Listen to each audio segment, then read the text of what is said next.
Hi, and welcome to another episode of our CNC News Co. Health Services. And right now we're going to be talking about rethinking drinking, alcohol and your health. Rethinking drinking. Service mark.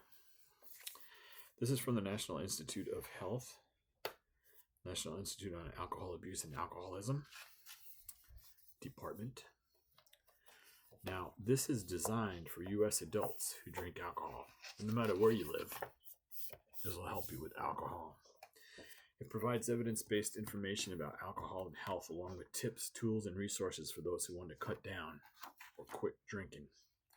This is good for the United States, Wales, Cornwall, Australia, England, Scotland, Ireland, wherever English is spoken, South Africa, Canada, Mexico, Zimbabwe, China. Rethinking drinking. Is alcohol good for you? We're going to take a look at the attitudes expressed in here that were directed towards U.S. adults, but they're for everybody. And we're going to take a look about, we're going to also take it with a grain of salt, because some people don't want to drink at all, and that's just fine. In fact, that's simpler than figuring out how much is too much. Now, the question they have here, and this is why it's for U.S. adults, right?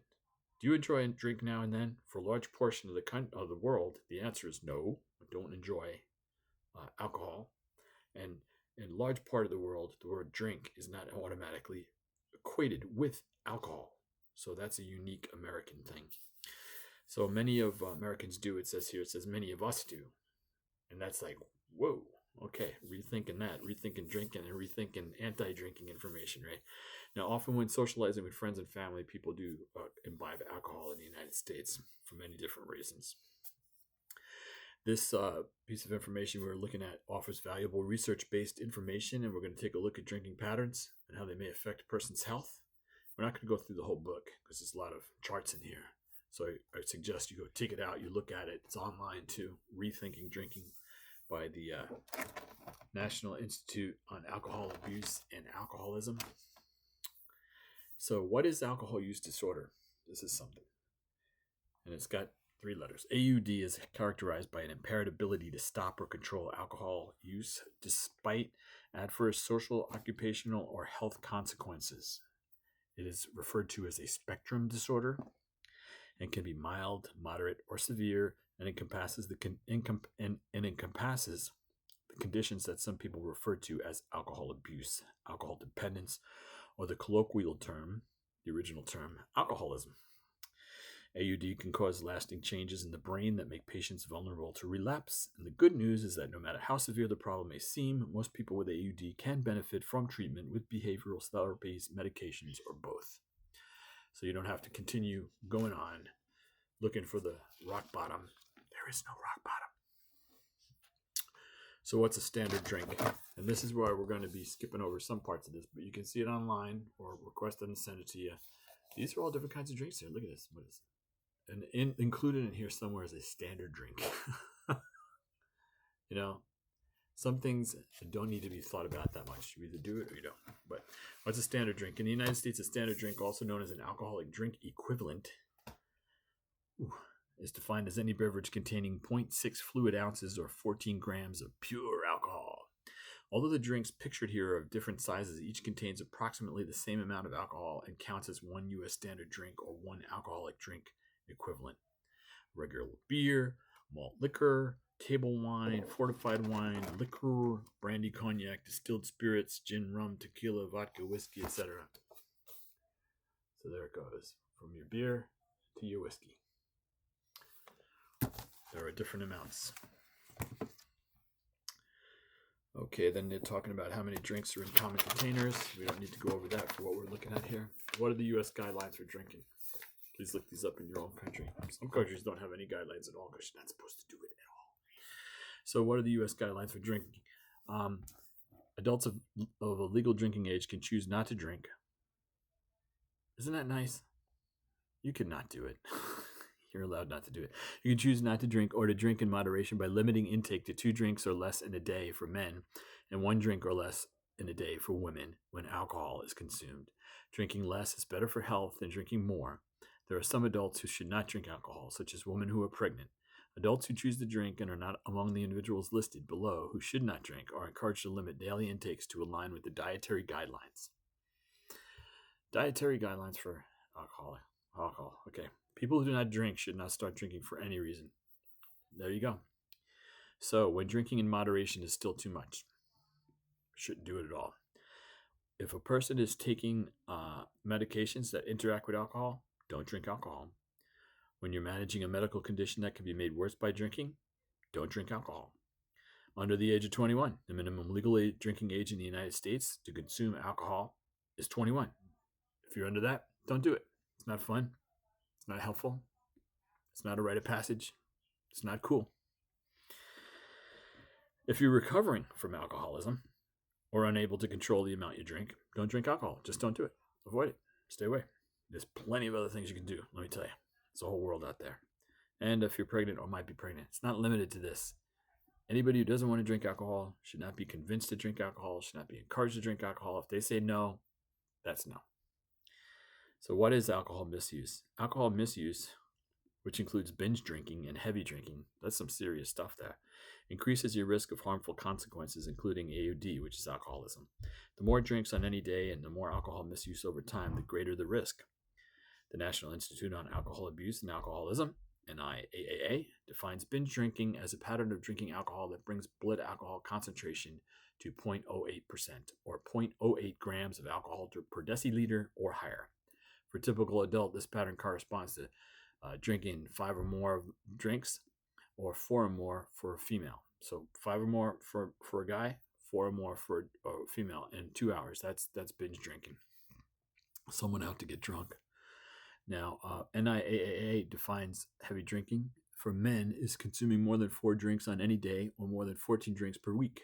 So if you're taking these units, 14 units a week, 6, 12, 18, say 3 6-packs, or you're drinking a couple of bottles of whiskey every week, well, there you go.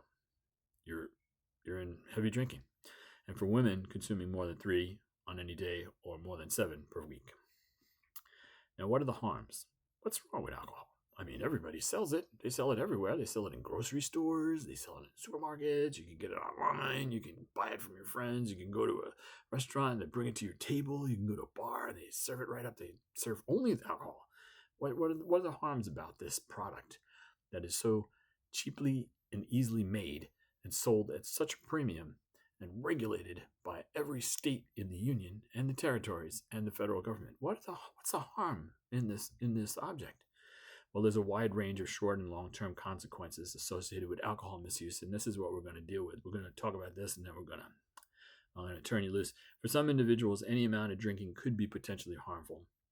Fatalities and injuries. Alcohol-related deaths are increasing in the United States all the time. Alcohol is a factor in about 30% of suicides, about 40% of fatal burn injuries, about 50% of fatal drownings, and of homicides, and about 65% of fatal falls. Around 29% of all motor vehicle traffic fatalities involve alcohol. And that's not just the person who's driving. So you say, oh, the person who's driving who is drunk, they deserve it. But often they kill or maim others in their car or somewhere else, or pedestrians. The rate of alcohol-related emergency department visits is increased by nearly 50% in the last few years. And about 1/3 of injuries treated at trauma centers are alcohol-related. 1/3. In addition, a significant number of sexual assaults involve alcohol use. Also, assaults amongst young people against each other and to them. Now, why do women face higher risks for alcohol-related consequences? A growing body of evidence indicates that women who drink alcohol are at an increased susceptibility to short and long-term alcohol-related consequences, including liver disease, cardiovascular disease, neurotoxicity, and alcohol-related memory blackouts compared to men. One reason for this is that alcohol resides predominantly in body water, and pound for pound, women have less water in their bodies than men. This means that after a woman and a man of the same weight drink the same amount of alcohol, the woman's BAC will tend to be higher, putting her at a greater risk for harm.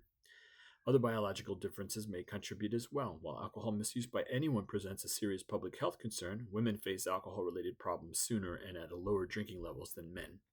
Women who drink are also at greater risk for developing breast cancer than women who do not consume alcohol. Alcohol-related blackouts. Blackouts are gaps in a person's memory for events that occurred while they were intoxicated. These gaps happen when a person drinks enough alcohol to temporarily block the transfer of memories from short to long-term storage, known as memory consolidation, in a brain area called the hippocampus.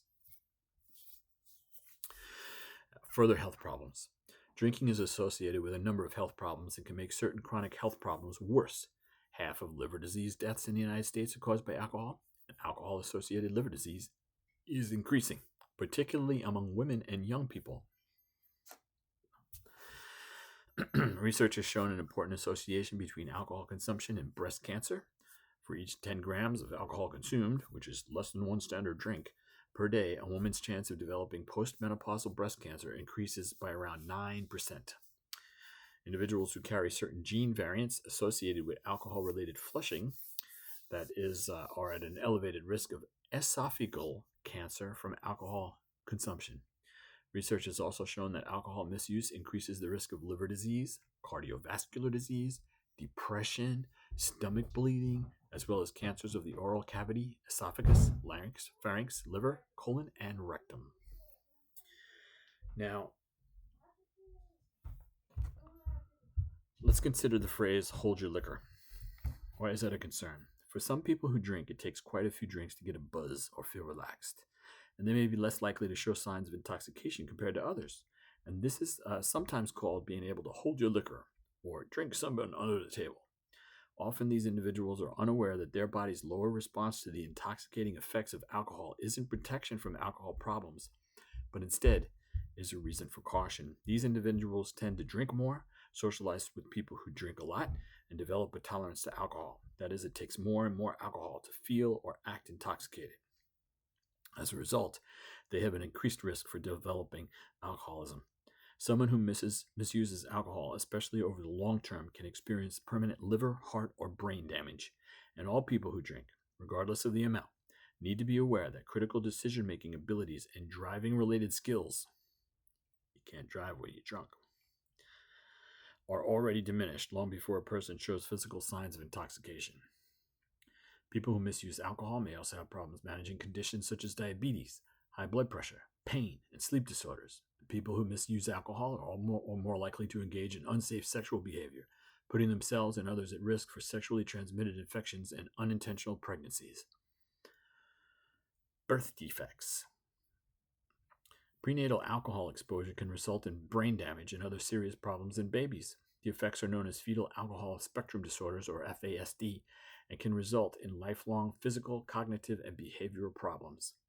Because there is no known safe level of alcohol for developing baby, women who are pregnant or might be pregnant should not drink alcohol.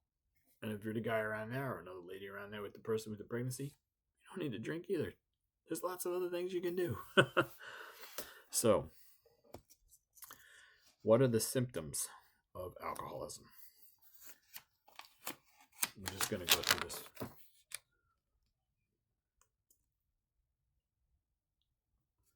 Okay, I'm going to go through these fairly quickly.